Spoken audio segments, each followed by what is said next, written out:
ಎಲ್ಲರಿಗೂ ನಮಸ್ಕಾರ. ಎಲ್ಲರನ್ನು ಕೂರ್ಗ್ ಹೋಮ್ ಕಿಚನ್ ಬ್ಲಾಗ್ಗೆ ಸ್ವಾಗತ ಮಾಡಿಕೊಂಡು ಒಂದು ಅದ್ಭುತವಾದಂತಹ ರೆಸಿಪಿಯನ್ನು ಮಾಡ್ತಾಯಿದ್ದೀನಿ. ಎಲ್ಲೂ ಕೂಡ ವಿಡಿಯೋನ ಸ್ಕಿಪ್ ಮಾಡ್ದೇನೆ ನೋಡಿ.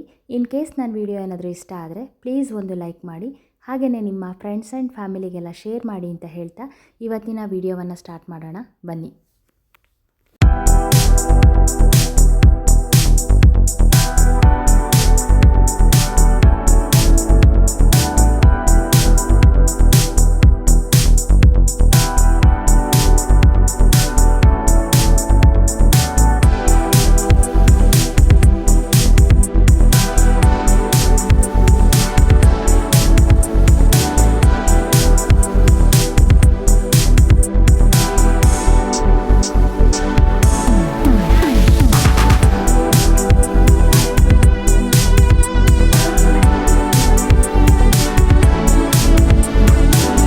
ಇವತ್ತು ನಾನು ಹಸಿ ಸೀಗಡಿಯಿಂದ ಒಂದು ಸಾಂಬಾರನ್ನು ಮಾಡ್ಕೊಂಡಿದ್ದೆ. ತುಂಬಾ ಚೆನ್ನಾಗಿತ್ತು.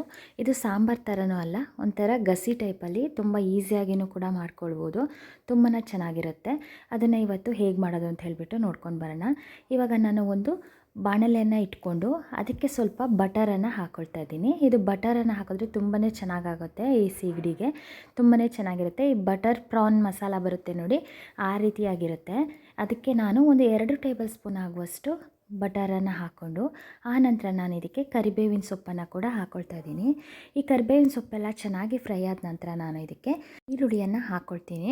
ಅಷ್ಟರೊಳಗಡೆ ನಾನು ಈ ಪ್ರಾನ್ ಇದೆ ನೋಡಿ, ಹಸಿ ಸೀಗಡಿ ಇದೆ ನೋಡಿ, ಅದನ್ನೆಲ್ಲ ಕ್ಲೀನ್ ಮಾಡಿಕೊಂಡು ಇಟ್ಕೊಳ್ಬೇಕು.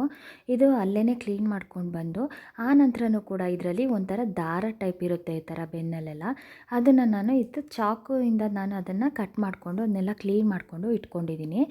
ಇವಾಗ ಇದಕ್ಕೆ ನಾನು ಈರುಳ್ಳಿಯನ್ನು ಹಾಕ್ಕೊಳ್ತಾ ಇದ್ದೀನಿ ನೋಡಿ, ಈ ರೀತಿಯಾಗಿ ಅಂದರೆ ಮೀಡಿಯಮ್ ಆಗಿ ಕಟ್ ಮಾಡ್ಕೊಂಡಿದ್ದೀನಿ. ಆ ಈರುಳ್ಳಿಯನ್ನು ಹಾಕ್ಕೊಂಡು ಚೆನ್ನಾಗಿ ಫ್ರೈ ಮಾಡ್ಕೊಳ್ಬೇಕು. ಇವಾಗ ಈರುಳ್ಳಿ ಎಲ್ಲ ನೀಟಾಗಿ ಫ್ರೈ ಆಗಬೇಕು. ಒಂಥರ ಗೋಲ್ಡನ್ ಬ್ರೌನ್ ಬರೋವರೆಗೂ ನಾವು ಫ್ರೈ ಮಾಡಿಕೊಂಡು ಆವಾಗ ನಾವು ಈ ಸೀಗಡಿಯನ್ನು ಹಾಕ್ಕೊಳ್ಬೇಕು. ಅಷ್ಟರವರೆಗೂ ನಾವು ಹಾಕಬಾರ್ದು, ಇಲ್ಲಾಂದರೆ ಅಷ್ಟೊಂದು ಚೆನ್ನಾಗಾಗಲ್ಲ ನೋಡಿ. ಇದನ್ನು ನೀಟಾಗಿ ಈ ಬೆಣ್ಣೆಯಲ್ಲಿನೇ ನಾವು ಎಲ್ಲವನ್ನು ಫ್ರೈ ಮಾಡ್ಕೊಳ್ಬೇಕು. ಆವಾಗ ತುಂಬಾ ಚೆನ್ನಾಗಾಗುತ್ತೆ. ಇದನ್ನು ಎಣ್ಣೆ ಅಥವಾ ಕೊಬ್ಬರಿ ಎಣ್ಣೆಯಲ್ಲಿ ಮಾಡಿದ್ರೂ ಕೂಡ ತುಂಬ ಚೆನ್ನಾಗಿರುತ್ತೆ. ನಾನಿವತ್ತು ಈ ಬೆಣ್ಣೆಯಿಂದ ಮಾಡ್ಕೊಳ್ಳೋಣ ಅಂತ ಹೇಳ್ಬಿಟ್ಟು ಮಾಡ್ಕೊಳ್ತಾ ಇದ್ದೀನಿ. ಇವಾಗ ನಾನು ಈ ಪ್ರಾನ್ಸ್ ಎಲ್ಲ ಕ್ಲೀನ್ ಮಾಡಿ ಇಟ್ಕೊಂಡಿದ್ದೆ ನೋಡಿ, ಅದನ್ನು ನಾನು ಇವಾಗ ಹಾಕ್ಕೊಳ್ತಾ ಇದ್ದೀನಿ. ಇದನ್ನು ಕೂಡ ಅಷ್ಟೇ ನೀಟಾಗಿ ನಾವೀಗ ಆನಿಯನ್ ಎಲ್ಲ ಹೇಗೆ ಫ್ರೈ ಮಾಡ್ಕೊಳ್ತೀವೋ ಹಾಗೇ ಫ್ರೈ ಮಾಡ್ಕೊಳ್ಬೇಕು. ತುಂಬಾ ಚೆನ್ನಾಗಾಗುತ್ತೆ. ಆನಂತರನೇ ನಾವು ಬೇರೆ ಮಸಾಲೆಯನ್ನು ಹಾಕ್ಕೊಳ್ಬೇಕು. ಅಷ್ಟರವರೆಗೂ ಇದು ಚೆನ್ನಾಗಿ ಬಟರಲ್ಲಿ ಫ್ರೈ ಆಗಬೇಕು. ಇವಾಗ ಸ್ವಲ್ಪ ರುಚಿಗೆ ತಕ್ಕಷ್ಟು ಉಪ್ಪನ್ನು ಹಾಕ್ಕೊಳ್ಳೋಣ. ಉಪ್ಪು ಹಾಕಿದ ನಂತರನೂ ಕೂಡ ಅಷ್ಟೇ ಚೆನ್ನಾಗಿ ಈ ಥರ ಬೇಯೋದಕ್ಕೆ ಬಿಡಬೇಕು. ಆನಂತರ ನಾವು ಇದಕ್ಕೆ ನೀರನ್ನು ಕೂಡ ನಾವು ಹಾಕ್ಕೊಳ್ಳೋ ಹಾಗಿಲ್ಲ, ಹಾಗೇ ಬೇಯಿಸ್ಕೊಳ್ಳುವಂಥದ್ದು. ತುಂಬಾ ಚೆನ್ನಾಗಾಗುತ್ತೆ. ಇದು ನೋಡಿ, ಅದೇ ನೀರೆಲ್ಲ ಬಿಟ್ಕೊಂಡು ಚೆನ್ನಾಗಿ ಬೆಂದ್ಕೊಳ್ಳುತ್ತೆ. ತುಂಬ ಚೆನ್ನಾಗಾಗುತ್ತೆ. ಇದನ್ನು ತುಂಬ ಬೇಯಿಸಿದ್ರೆ ನಾವು ಅದು ಗಟ್ಟಿಯಾದಂಗಾಗಿ ಅಷ್ಟೊಂದು ಚೆನ್ನಾಗಾಗಲ್ಲ. ಅದಕ್ಕೋಸ್ಕರ ನಾವು ನೀರನ್ನು ಹಾಕ್ಕೊಳ್ದೇನೆ ಹಾಗೆ ಬೇಯಿಸ್ಕೊಳ್ಬೇಕು.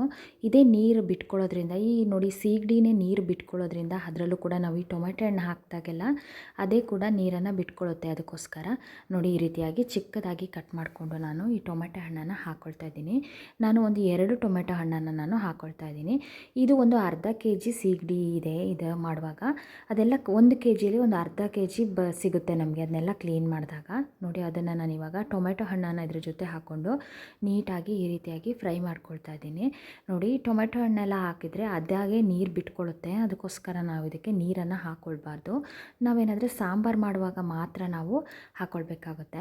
ಇದಕ್ಕೆ ಸ್ವಲ್ಪ ಅರಿಶಿಣ ಪುಡಿಯನ್ನು ನಾನು ಹಾಕ್ಕೊಳ್ತಾ ಇದ್ದೀನಿ ನೋಡಿ. ಅರಿಶಿಣ ಪುಡಿಯನ್ನು ಹಾಕಿದ ನಂತರ ನೋಡಿ ಅದೇ ಎಷ್ಟು ನೀರು ಬಿಟ್ಕೊಳ್ತಾ ಇದೆ ಅಂತ, ನಾನು ನೀರೇ ಬಿಟ್ಟು ಹಾಕಿಲ್ಲ. ಇದರಲ್ಲಿ ಈ ಸೀಗಡಿಯನ್ನು ಮಾಡುವಾಗ ನಾವು ಅದರಲ್ಲೇ ನೀರು ಬಿಟ್ಕೊಳ್ಳೋದ್ರಿಂದ ಹೆಚ್ಚು ನೀರನ್ನು ಹಾಕ್ಕೊಳ್ಳುವ ಅವಶ್ಯಕತೆ ಇರೋದಿಲ್ಲ. ಆದರೆ ಸಾಂಬಾರು ಏನಾದರೂ ಮಾಡುವಾಗ ಮಾತ್ರ ನೀರು ಹಾಕ್ಕೊಂಡ್ರೆ ಸಾಕಾಗುತ್ತೆ.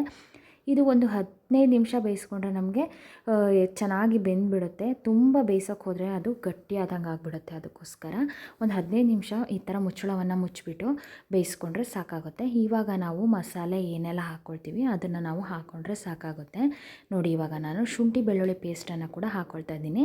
ಅದರಲ್ಲಿ ನಾನು ಇವಾಗ ಬೆಳ್ಳುಳ್ಳಿಯನ್ನು ಗುದ್ಕೊಂಡು ಹಾಕ್ಕೊಳ್ತಾ ಇದ್ದೀನಿ. ಶುಂಠಿಯನ್ನು ನಾನು ಸ್ವಲ್ಪ ಕಡಿಮೆ ಪ್ರಮಾಣದಲ್ಲಿ ಹಾಕ್ಕೊಳ್ತಾ ಇದ್ದೀನಿ. ಈ ಬೆಳ್ಳುಳ್ಳಿಯನ್ನು ನಾವು ಈ ರೀತಿಯಾಗಿ ಗುದ್ಕೊಂಡೆ ಹಾಕ್ಕೊಂಡ್ರೆ ತುಂಬಾ ಚೆನ್ನಾಗಿರುತ್ತೆ. ಅದಕ್ಕೋಸ್ಕರ ನಾನು ಹಾಕ್ಕೊಳ್ತಾ ಇದ್ದೀನಿ. ಇದನ್ನು ಕೂಡ ಅಷ್ಟೇ ನೀಟಾಗಿ ಫ್ರೈ ಮಾಡ್ಕೊಳ್ಳೋಣ. ಇವಾಗ ಸ್ವಲ್ಪ ಅಚ್ಚ ಖಾರದ ಪುಡಿಯನ್ನು ಹಾಕ್ಕೊಳ್ತಾ ಇದ್ದೀನಿ. ನಾನು ಇದಕ್ಕೆ 1 ಚಮಚ ಆಗುವಷ್ಟು ಅಚ್ಚ ಖಾರದ ಪುಡಿಯನ್ನು ಹಾಕ್ಕೊಳ್ತಾ ಇದ್ದೀನಿ. ಖಾರ ಯಾರಾದರೂ ಹೆಚ್ಚು ಬೇಕು ಅಂದರೆ ಮಾತ್ರ ಹೆಚ್ಚಾಗಿ ಹಾಕ್ಕೊಳ್ಬೇಕು, ಇಲ್ಲದಿದ್ದರೆ ಸ್ವಲ್ಪ ಹಾಕ್ಕೊಂಡ್ರೆ ಸಾಕಾಗುತ್ತೆ. ಇದು ಸ್ವಲ್ಪ ಖಾರ ತುಂಬ ಸಪ್ಪೆ ಆದ್ರೂ ಕೂಡ ಅಷ್ಟೊಂದು ಚೆನ್ನಾಗಿರಲ್ಲ, ಅದಕ್ಕೋಸ್ಕರ ನೋಡಿಕೊಂಡು ಹಾಕ್ಕೊಳ್ಬೇಕು. ಇವಾಗ ನಾನು ಧನಿಯಾ ಪೌಡರನ್ನು ಕೂಡ ಹಾಕ್ಕೊಳ್ತಾ ಇದ್ದೀನಿ. ಅರ್ಧ ಚಮಚ ಧನಿಯಾ ಪೌಡರನ್ನು ನಾನು ಹಾಕ್ಕೊಳ್ತಾ ಇದ್ದೀನಿ. ಇದಕ್ಕೆ ಸ್ವಲ್ಪ ಅಚ್ಚ ಖಾರದ ಪುಡಿಗಿಂತ ಧನಿಯಾ ಪೌಡರನ್ನು ನಾನು ಸ್ವಲ್ಪ ಕಡಿಮೆಯಾಗಿ ಹಾಕ್ಕೊಳ್ತಾ ಇದ್ದೀನಿ. ಇಲ್ಲಾಂದರೆ ಒಂದೊಂದು ಸರಿ ಅದು ಧನಿಯಾ ಪೌಡರ್ದೇ ಸ್ಮೆಲ್ ಬಂದುಬಿಡುತ್ತೆ. ಅದಕ್ಕೋಸ್ಕರ ನಾನು ಈ ರೀತಿಯಾಗಿ ಹಾಕ್ಕೊಂಡು ನೀಟಾಗಿ ಇದನ್ನು ಫ್ರೈ ಮಾಡ್ಕೊಳ್ಬೇಕಾಗುತ್ತೆ. ಇವಾಗ ಬೇಕಿದ್ದರೆ ಸ್ವಲ್ಪ ನೀರನ್ನು ಬೇಕಿದ್ದರೆ ಹಾಕ್ಕೊಳ್ಬೋದು, ನಮಗೆ ಗಸಿ ಟೈಪಲ್ಲಿ ಬೇಕು ಅಂತಂದರೆ. ಇಲ್ಲ ಅಂದರೆ ಈ ಥರ ಡ್ರೈ ಆಗೇ ಇರಲಿ ಅಂತ ಹೇಳಿದ್ರೆ ನಮಗೆ ಸ್ವಲ್ಪ ಹಾಕ್ಕೊಂಡ್ರೆ ಸಾಕಾಗುತ್ತೆ. ಇವಾಗ ನಾನು ಸ್ವಲ್ಪ ಅಂದರೆ 1/4 ಕಪ್ ಆಗುವಷ್ಟು ನಾನು ನೀರನ್ನು ಹಾಕ್ಕೊಳ್ತಾ ಇದ್ದೀನಿ. ಹಾಕ್ಕೊಂಡಾದ ನಂತರ ನಮಗೆ 1-2 ನಿಮಿಷ ಕುದಿಸ್ಕೊಂಡ್ರೆ ಸಾಕಾಗುತ್ತೆ. ಇದಕ್ಕೆ ನಾನು ಹೆಚ್ಚು ಬೇರೆ ಏನು ರುಬ್ಬಿದ ಮಸಾಲೆಯನ್ನು ಕೂಡ ಹಾಕ್ಕೊಳ್ತಾ ಇಲ್ಲ, ಹಾಗೆ ಎಲ್ಲವನ್ನು ಕೂಡ ಪೌಡರನ್ನು ನಾನು ಹಾಕ್ಕೊಳ್ತಾ ಇದ್ದೀನಿ.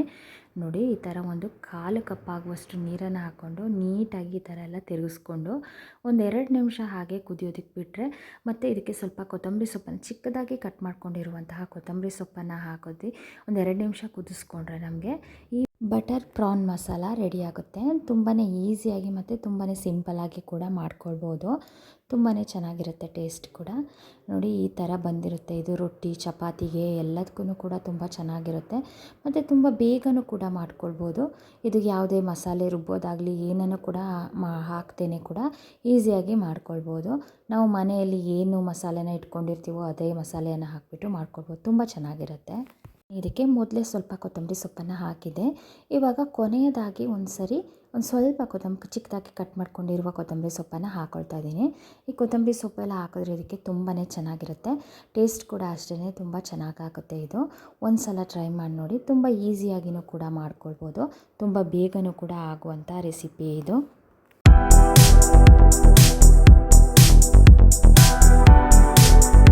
ಇವಾಗ ಎಲ್ಲ ಅಡುಗೆ ನನ್ನ ಕೆಲಸಗಳೆಲ್ಲ ಮುಗ್ದಾದ ನಂತರ ಸ್ವಲ್ಪ ಬಟ್ಟೆಯನ್ನು ಜೋಡಿಸ್ಕೊಳ್ಳೋದಕ್ಕಿತ್ತು, ಅದೆಲ್ಲವನ್ನು ನಾನು ಇವಾಗ ಜೋಡಿಸ್ಕೊಳ್ತಾ ಇದ್ದೀನಿ. ಹಾಗೆಯೇ ನಾನು ತುಂಬ ದಿನಗಳಾದ ನಂತರ ಒಂದು ಸೀರೆಯನ್ನು ತಗೊಂಡಿದ್ದೆ. ತುಂಬ ಚೆನ್ನಾಗಿದೆ ಸೀರೆ. ಅದರಲ್ಲೂ ರೆಡ್ ಬಾರ್ಡರ್ ಬಂದು ಹಾಗೆಯೇ ರೆಡ್ ಪಲ್ಲು ಕೂಡ ಕೊಟ್ಟಿದ್ದಾರೆ. ತುಂಬ ಚೆನ್ನಾಗಿದೆ ಸ್ಯಾರಿ.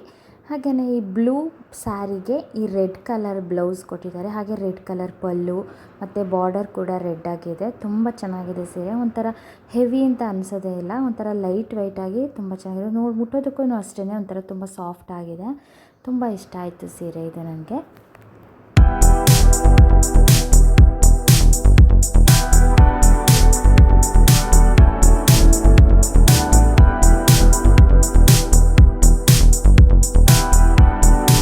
ಸ್ಯಾರಿನ ಒಂದು ಫಂಕ್ಷನ್ಗೂ ಕೂಡ ವೇರ್ ಮಾಡಿದೆ. ತುಂಬಾ ಚೆನ್ನಾಗಿದೆ ಅಂತ ಹೇಳಿದ್ರು. ಎಲ್ರಿಗೂ ಕೂಡ ತುಂಬ ಇಷ್ಟ ಆಯಿತು ಸ್ಯಾರಿ. ನನಗೂ ಕೂಡ ಅಷ್ಟೇ. ಇದನ್ನು ಉಟ್ಕೊಂಡ್ರೆ ಒಂಥರ ಲೈಟ್ ವೆಯ್ಟಾಗಿ ಒಂಥರ ತುಂಬ ಚೆನ್ನಾಗಿರುತ್ತೆ. ಮುಟ್ಟೋದಕ್ಕೂ ಒಂಥರ ತುಂಬಾ ಸಾಫ್ಟಾಗಿ ಅಷ್ಟು ನೀಟಾಗಿ ಈ ನೆರಿಗೆಗಳು ಕೂರೋದಾಗಲಿ ಎಲ್ಲ ಕೂಡ ತುಂಬಾ ಇಷ್ಟ ಆಗೋಂಥ ಸೀರೆ ಇದು. ತುಂಬ